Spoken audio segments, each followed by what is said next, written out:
So I'm sitting in Lincoln, finishing my coffee. Lincoln's been doing daily driver duty because we have transmission problems on the Suburban. So let me tell you what's going on.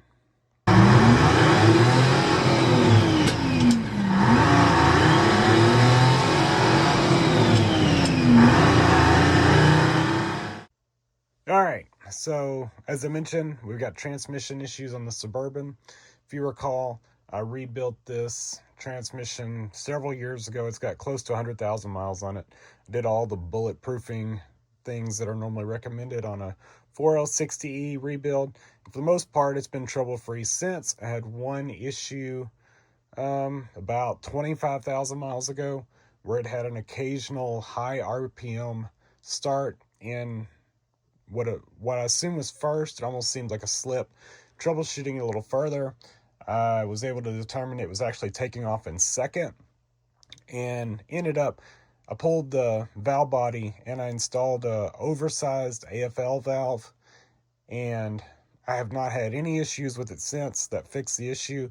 The AFL valve that bore in the valve body must have been, worn, and it was not sending enough pressure to the plunger or whatever for first, second, and so it was causing it to hang up in second, when it was trying to downshift into first, if that makes sense. But I've had zero issues with it since putting that oversized valve in. So I did hook up my top scan to it and ran a scan. There's no transmission codes or anything. So I think what we're going to do is we're going to hook up HP tuners, the scanner side of it, and let that be running, and we'll take it for a drive. That way we'll be able to see what the ECM is calling for shifting. We can see when it calls it to shift, see if it does anything, and that'll help determine, if we've got some kind of electrical issue or, maybe some kind of hard parts issue in the transmission. So I think that's what we're going to do, is hook that up, go for a drive, and see what we can figure out. Okay, here we are. So HP Tuners was one of those things that I bought, and I bought it out of necessity, and I didn't think, oh, come on. I didn't think I would use it much after I did my E-fans, but actually keep finding uses for it. So this is all engine stuff. Oh, this is what I think this is where I was looking at stuff before. There we go.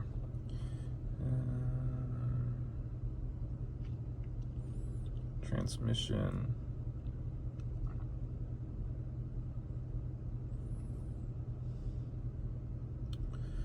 I don't think we need fluid. We want that. We want shift light.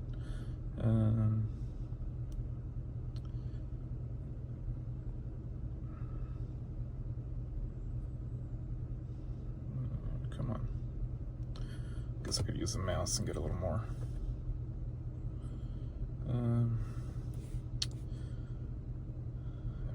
We might as well just grab. Can we grab all of it?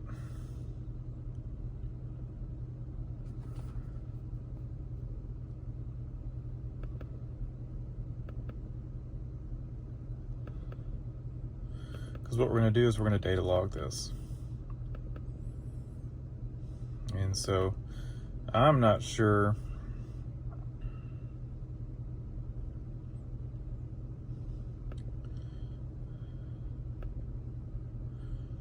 what we need to see.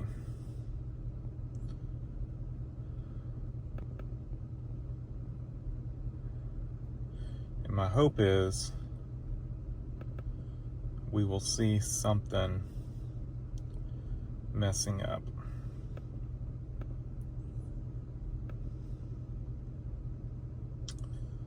I think we wanted that.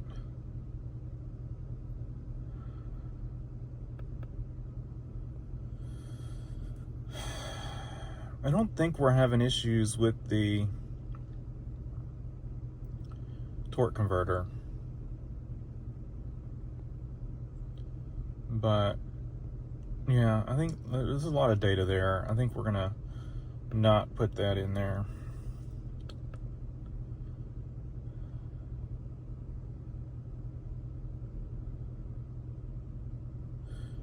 Okay, I think that's probably gonna be good. That's quite a bit of data there. What can we do here? Do we have any transmission? Just shift light. Oh, we can turn the shift solenoids on and off. So that might be handy. Oh, and we can command gears. Cool. So I'm gonna take this thing for a drive. I'm gonna leave this over here and we're gonna see, we can see if it will react to these, and we can look and see what's happening over here, and then we can review back through it when I get back. But I'll try to set up a camera just so you can see what's going on, and we'll see what it does. Okay, I'm hoping you can see what's going on here. Let's go see what we can see. I've got the laptop plugged in, some little inverters, kind of noisy, and I want some AC now. I've had the AC off but we will put it on manual blower and make it not too loud. I just need to get some air going in here. It's getting warm. Well, I'm gonna have to find a new way for y'all to sit, because y'all fell over quite quickly.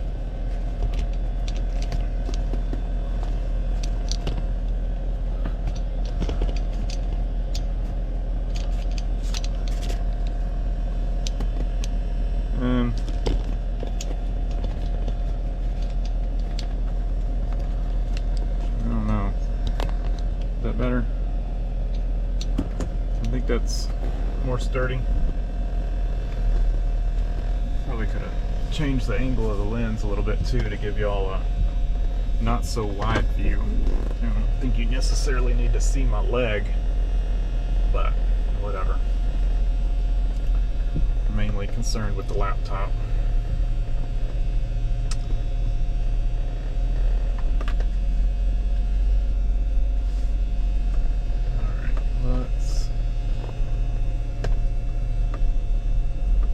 Great if it just worked.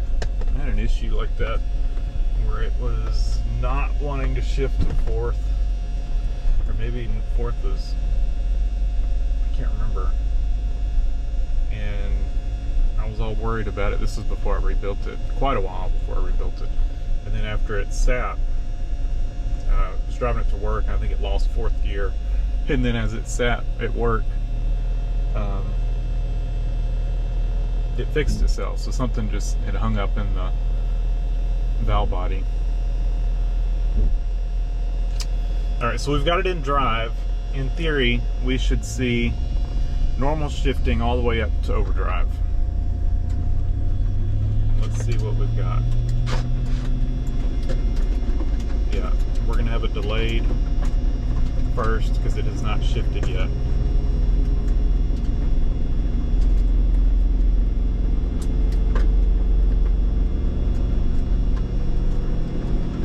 Still in first. What happens if we command? There, it shifted second. So it was delayed. I don't know if that showed us anything.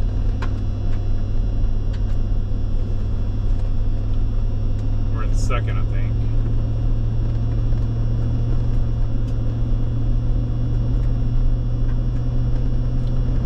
I think it should have already shifted to third in theory. Let's see.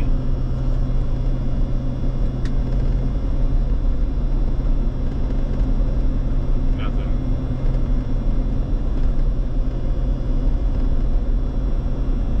Nothing. What happens happens if we shift to third? Nothing. Let me slow down. Let's pull it into second.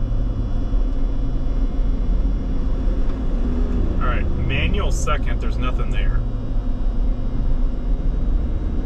I mean, there's nada. Okay, third is there. So the nothing in second,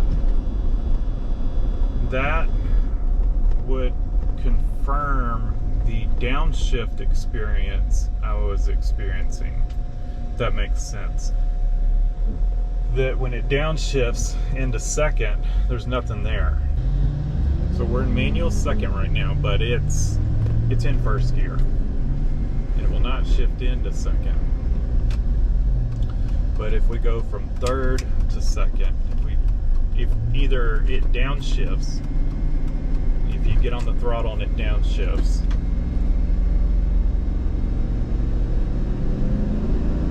okay, this is first.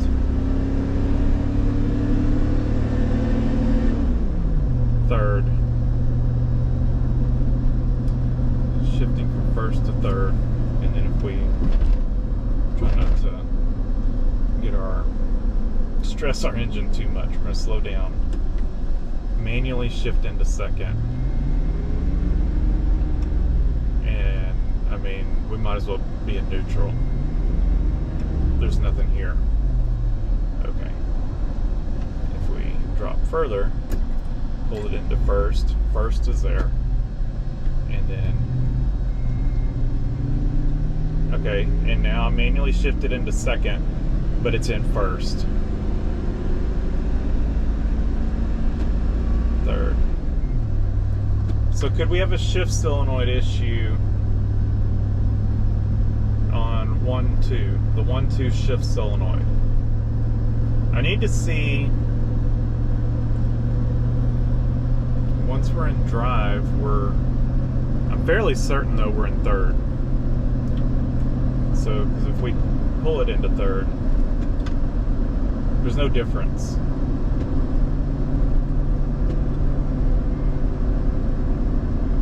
No difference whatsoever. So we're in third gear. We have no fourth.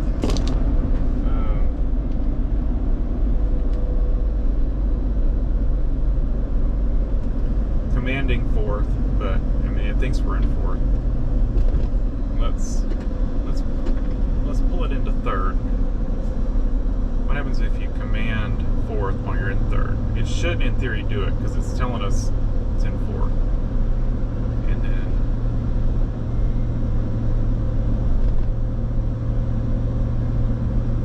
I'm not noticing.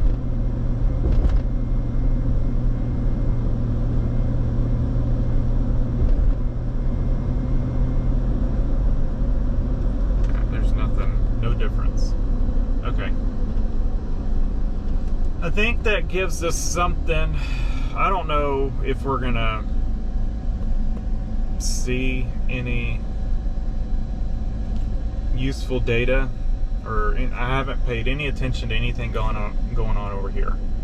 But what I'm gonna need to do is find a chart that can help us identify,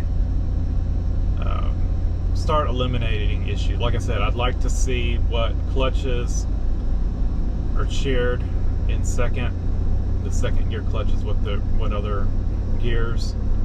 All right, this is helpful, and I'll try to put a picture of this in the video. But all right, I think we either have an issue with the servo, or yeah, the servo for the 2/4 band, or the band itself.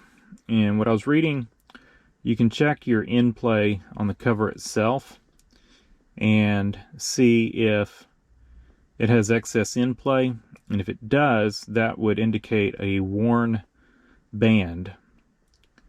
So we either lost our 2/4 band, or maybe something happened with the servo, and maybe the servo broke, cracked or something, and it's leaking pressure and not able to apply. 2/4 band. It's got a Corvette servo in it. So I think what we're going to do is put it up on ramps, drive it up on ramps, and check the in play on that servo cover, and then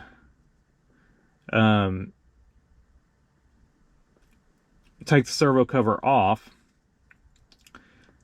and look at the servo and see if we can find any issues on it. And I still have all my stock parts from this, so if we wanted to, we could throw our stock servo in and try it out and see if that fixed our issue. And if it did, we would know that we need a new servo.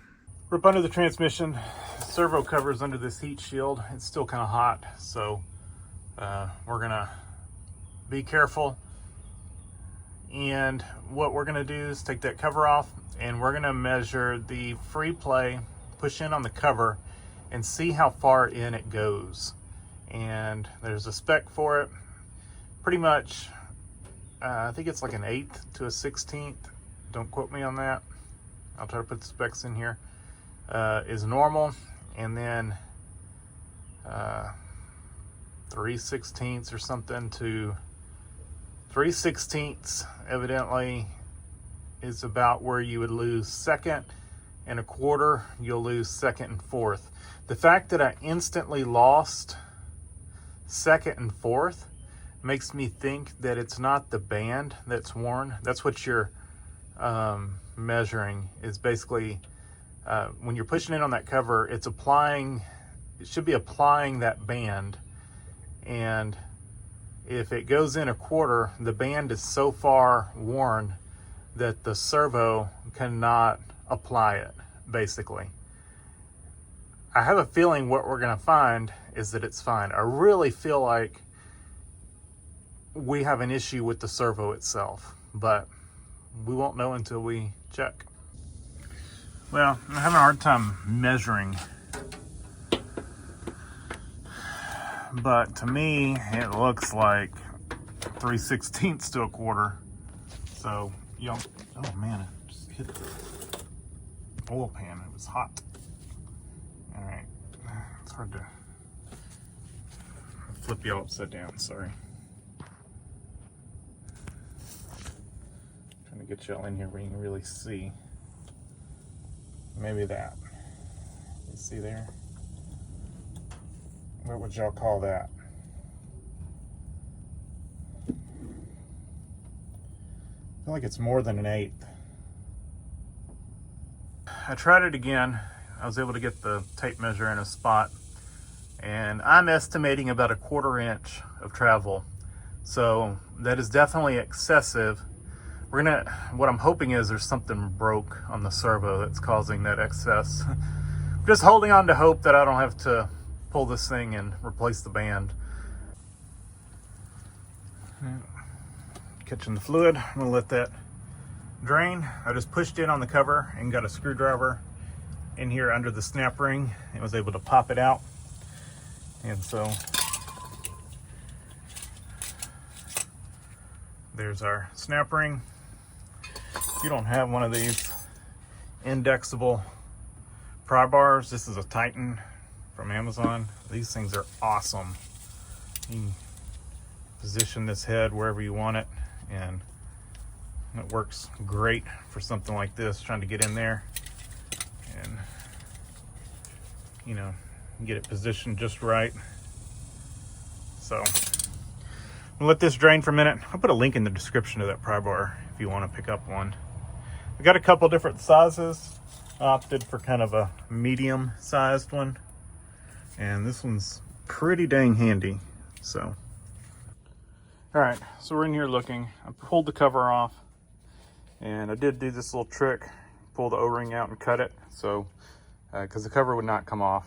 So just a good little trick there. Get your screwdriver under the O-ring and then cut it and then pull it out. So that means we do not have an O-ring. I need to look and see if I've got an old one here. Or something to put back in it. We'll have to get one. So we got the cover off. So there's nothing wrong here. What I was hoping that there was going to be something broke here. Even if we had an issue with this servo, like say it was leaking or something, that wouldn't explain the excess in play that we have. And the excess in play to me would say that our band is burn up enough that our servo here cannot apply it, basically. So let's go pull the pan and take a look and see if maybe we can see what clutch material looks like. Like I said, I don't think we can see the band, but I at least want to pull it, and that'll drain the fluid out of the trans. I think we're going to end up pulling the trans, and we just need to decide if we want to try throwing a new band at it and see if that would get us a little more life out of this transmission. And then we could maybe look for a 4L80E and just kind of have that in the back of our mind that we are going to eventually 4L80E swap this thing. Or if we just want to make that call and decide that, you know, it's not worth band-aiding this, that clutch failed because, or that band failed because of some other issue, that if we end up putting a new band in it, you know, we're just gonna burn that one up. I don't know, but I did everything what should be right when I rebuilt this, as far as upgraded parts to keep things like this from happening. So it just kind of sickening knowing that, you know, we put a lot into this rebuild, and yeah, we got about 100,000 out of it, but a lot of that was towing. I know. So I don't know. We were not towing when it went out, just normal driving. So I'm gonna go pull the pan. Sorry, all this talk. Should have cleaned off my workbench before I started. I know someone comment about my messy workbench. Well, I expected this to look worse. That's not looking too bad. Let's wipe the magnet off and see what it looks like. See if it's collected a bunch of clutch material. There's about 10,000 on it. Yeah, there's quite a bit on the magnet. I would assume that that's all band. Probably. Yeah. Not as much as I would expect for it to be completely gone. You know? But definitely some there. And you can see down in the bottom of the pan, I mean, it's not spotless, but I would have thought it would be worse than that. I'm not really seeing anything here. I'm gonna go and look and see if I can somehow look up in there and see the band and try to get some kind of a view. I just don't know if I can, on how much clutch material is left on there. But I think at this point, we're gonna have to pull it. Before I pull it, I'm gonna do some more reading and make sure I'm right in my thought. All right, let's get y'all up in here. So from what I can tell, I can see the band, but I can't see, you know, like how much clutch material it might have, you know. You just can't see. The band's there. Where else would it be? But as far as telling how much wear it's got, I just can't see. There it is.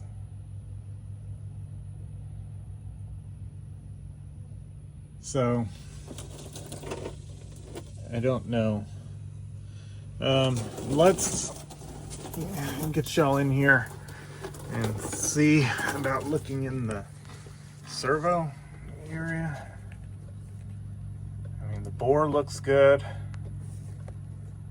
don't really see any issues. Of course, we can't really see. Can we see? What is that? I don't know what that is. But can we see the end of the... I can't see what y'all are seeing, but I think I see the end of the band.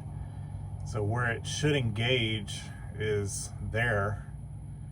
I think that's what that is. I'll have to review the footage, but from what I can tell, that looks like the part that pin, or whatever you want to call it, that's on the servo, should engage into the band.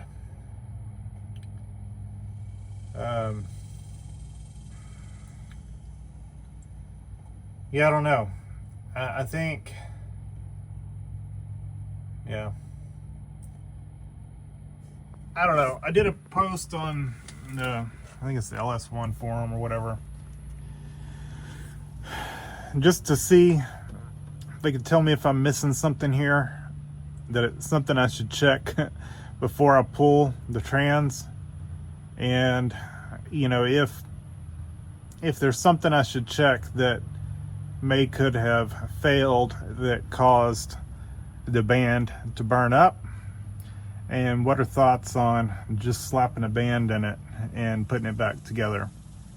So kind of asked all those questions, get someone more knowledgeable than me to comment. And yeah, I mean, everything looks pretty good here, so I don't really know. I don't know. So I'm gonna wait a little bit for maybe a reply there, and yeah, and then I guess try to decide based on the reply there what I'm gonna do, and I guess the reply is gonna determine what I do. So,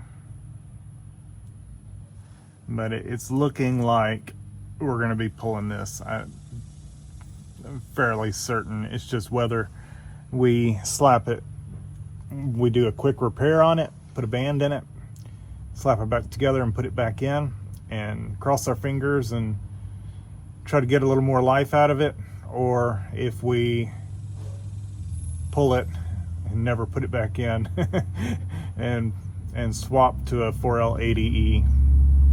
That's our question that I don't know the answer yet. It started raining on me. Of course, I'm under the car, so it doesn't matter too much, but got out to get a drink of water, take a break for a minute. We are proceeding with pulling the transmission. I pulled the drive shaft. Still not sure what route I'm going to go. I did take a measurement of our drive shaft from how much of the yoke was sticking out, just so I can use that to maybe help figure out. It's probably not going to help me any, but we're going to have to, if we end up, I'm all over the place with this, if we end up swapping it out to 4L80E, we're going to have to do something about the drive shaft and get it shortened. So I haven't quite decided yet what to do there, what I want to do. The consensus is, I did get a reply on the post I did, thinking, and this is kind of where I was leaning to, that the band may have broke. That's not all that uncommon, and that would be a sudden failure. So that's kind of what I'm leaning towards thinking, is that the band broke.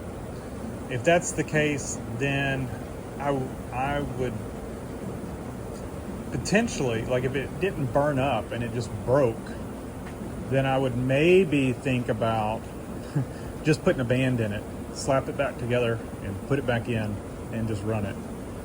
I could do that with seals and a band for probably $100 and just gamble on the rest of the transmission.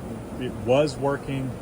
Now it's got 100,000 or almost 100,000 on it. how much does it have left in it? I don't know. And would I feel better maybe putting a 4L80 in it, knowing, I mean, it would be an unknown 4L80E, but I mean, pretty durable transmission to put in. I estimate with all the things I would need to do a 4L80E swap plus a used trans, I'm probably in the neighborhood of $1,500 to do that, which if I was gonna buy a performance 4L60E, I'm like $1,800 into that. So I could do the 4L80, a stock 4L80E swap cheaper than I could buy a performance 4L60E. And my guess is the 4L80E would probably hold up better. Like I said, I put everything, the best of everything in this transmission. I had a lot of money tied up in parts to do it, and you know, it's failed us. So yeah, again, I got 100,000 out of it, but I was hoping to get more than that out of it. You know, I was hoping to at least get 200. Our stock transmission lasted 200. You know, maybe our second gear shift is a little too firm, and our fourth gear shift, you know, and put too much stress on that band and eventually broke it. I don't know, but yeah, I am curious. I think I will at least pull the pump and look at the band, see what we got going on there. But I've already started looking for 4L80Es, and I'm really tempted to just bite the bullet and swap it to a 4L80E and potentially never have to mess with this thing again.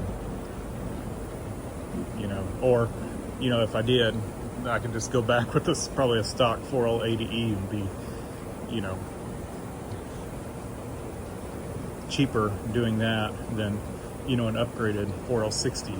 I think I'd be money ahead. It's just whether I want to maybe go the cheap route. There's no way I'm rebuilding this one or buying a rebuilt 4L60E or getting my 4L60E rebuilt or rebuilding it myself. Not doing that. 100% no. The question is whether we try to go cheap and just fix what broke, slap it back together and run it, or bite the bullet and do the 4L80E swap. You can comment down below what you would do. You know, I've got the 1,500. It's not 1,500 I wanted to spend, but I could. So yeah, let me know what you would do. That's gonna do it for this video. And the next video, I'll let y'all know my decision on what we're gonna do to fix the Suburban. Thanks for watching. Leave a comment down below, hit the like button, and subscribe for more.